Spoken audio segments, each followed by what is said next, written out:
જય શ્રી કૃષ્ણ. નાગપંચમી શા માટે ઉજવવામાં આવે છે? શું નાગ અને નાગણ બદલો લે છે? જાણો સાપ સાથે જોડાયેલી આવી માન્યતાઓ અને તેનું સત્ય.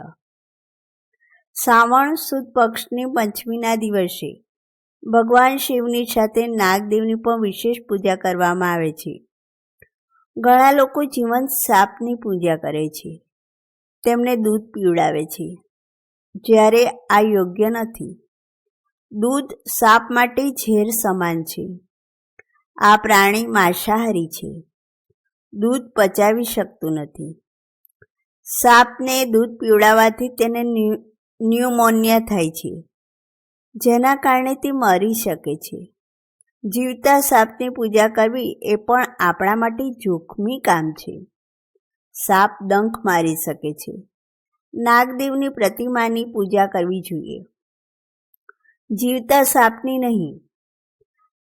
નાગપંચમી પર જાણો સાપ સાથે જોડાયેલી ખાસ વાતો. નાગપંચમી કેમ ઉજવવામાં આવે છે?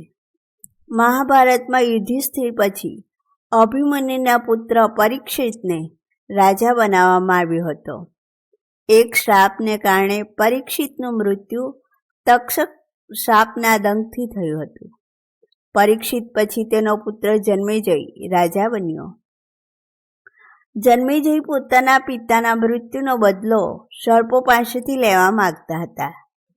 તેણે પૃથ્વીના તમામ સાપોને એક સાથે મારવા માટે નાગદાહ યજ્ઞ કર્યો. આ યજ્ઞના કારણે સાપ ખતમ થવા લાગ્યા. આસ્તિક મુનિને આ વાતની જાણ થતાં તેઓ તરત જ રાજા જન્મેજય પાસે પહોંચ્યા. આસ્તિક મુનિએ રાજા જન્મેજયને સમજાવીને આ યજ્ઞ બંધ કરાવ્યો. જે દિવસે આ ઘટના બની તે દિવસે શ્રાવણ કૃષ્ણ પક્ષનો 5મો દિવસ હતો. તે દિવસે આસ્તિક ઋષિના કારણે સાપનો બચાવ થયો હતો. આ પછી નાગપંચમી પર્વની ઉજવણી થઈ. નાગદેવને દૂધ કેમ ચડાવવામાં આવે છે? સર્પ બળતા યજ્ઞની આગથી બચાવવા માટે આસ્તિક મુનિએ સાપ પર દૂધ રેડ્યું હતું. આ માન્યતાને કારણે નાગપંચમી પર નાગદેવને દૂધ ચડાવવાની પરંપરા શરૂ થઈ છે. શું રત્ન ધારણ કરનાર અને ઈચ્છાધારી સાપ છે? ધાર્મિક ગ્રંથોમાં મણધારી અને ઈચ્છાધારી સાપનો ઉલ્લેખ છે, પરંતુ વૈજ્ઞાનિક દ્રષ્ટિકોણથી ક્યાંક આવા સાપ હોવાના પુરાવા નથી. અત્યાર સુધી કોઈ સંશોધનમાં આ પ્રકારના કોઈ સાપ વિશે કોઈ માહિતી મળી નથી. જ્યારે કોબ્રા સાપ તેની ફેણને ફેલાવે છે, ત્યારે તેની ફેણ ઉપર એક તેજસ્વી નિશાન દેખાય છે. જ્યારે અંધારામાં તેના પર પ્રકાશ પડે છે, ત્યારે આ નિશાની ચમકે છે. કદાચ કેટલાક લોકોએ તેને મણિધારી સાપ ધારી લીધો અને મણિધારી સાપની વાત ફેલાઈ ગઈ. શું સાપ ઉડી શકે? કેટલાક સાપ એવા હોય છે જે હવામાં લહેરાઈ શકે છે, પરંતુ પક્ષીઓની જેમ ઉડી શકતા નથી. ક્રાયસોપેલિયા પ્રજાતિના સાપ ઊંચા ઝાડ પરથી બીજા ઝાડ પર કૂદી પડે છે. ક્રાયસોપેલિયા સાપ કૂદ્યા પછી તેના શરીરને ચપટું કરે છે, જેના કારણે તેઓ થોડા સમય માટે હવામાં રહે છે અને નીચે આવતા સમયે ઉડતા દેખાય છે. આ સાપ નીચેથી ઉપર સુધી ઉડી શકતા નથી. શું નાગ નાગણ બદલો લે છે? આ સાચું નથી, કારણ કે સાપના મગજમાં એવો કોઈ ભાગ નથી જે કંઈ પણ યાદ રાખી શકે. સાપની એકબીજાને સંકેત મોકલવાની ખાસ રીત હોય છે.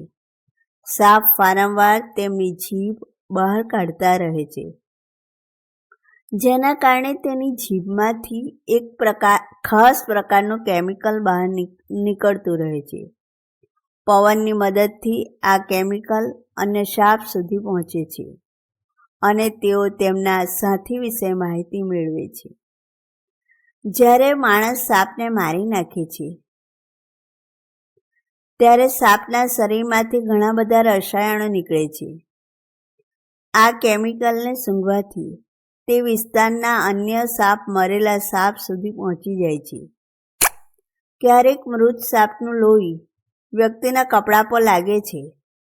આ લોહીની ગંધથી બીજા સાપ તેની પાછળ આવે છે. આ ઘટનાઓને કારણે લોકો વિચારવા લાગે છે કે આ સાપ બદલો લેવા આવ્યા છે. શું સાપ બીનની ધૂન પર નૃત્ય કરે છે? સાપ ખૂબ જ સંવેદનશીલ હોય છે. તે તરત જ તેની આસપાસ જે કંઈ પણ ફરે છે તેના પર ધ્યાન આપે છે. હરતી ફરતી વસ્તુઓની સાથે સાપ પણ અહીં ત્યાં ફરે છે. સાપના મદારીની ગતિવિધિ પર નજર રાખે છે. બીનની ધૂન પર નહીં, પરંતુ મદારી બીનને ફેરવે છે. સાપ પણ તે જ રીતે કરે છે. લોકો તેને સાપનું નૃત્ય સમજે છે. કશ્યપ અને કદ્રુ ઋષિથી સાપનો જન્મ થયો હતો. મહાભારતમાં કશ્યપ અને કદ્રુ ઋષિની કથા છે. ઋષિ કશ્યપના લગ્ન પ્રજાપતિ દક્ષની પુત્રી કદ્રુ સાથે થયા હતા. તે બંનેમાંથી સાપનો જન્મ થયો. કદ્રુએ 1000 સાપની પ્રજાતિઓને જન્મ આપ્યો. આમાંથી 8 સાપ ખાસ હતા. તેમના નામ છે વાસુકી, તક્ષક, કુલક, કર્કોટક, પદ્મ, શંખ, ચૂડ, મહાપદ્મ અને ધનંજય. વાસુકીને સાપ ગણવામાં આવે છે. રાજા પરીક્ષિતને તક્ષક સાપે ડંખ માર્યો હતો.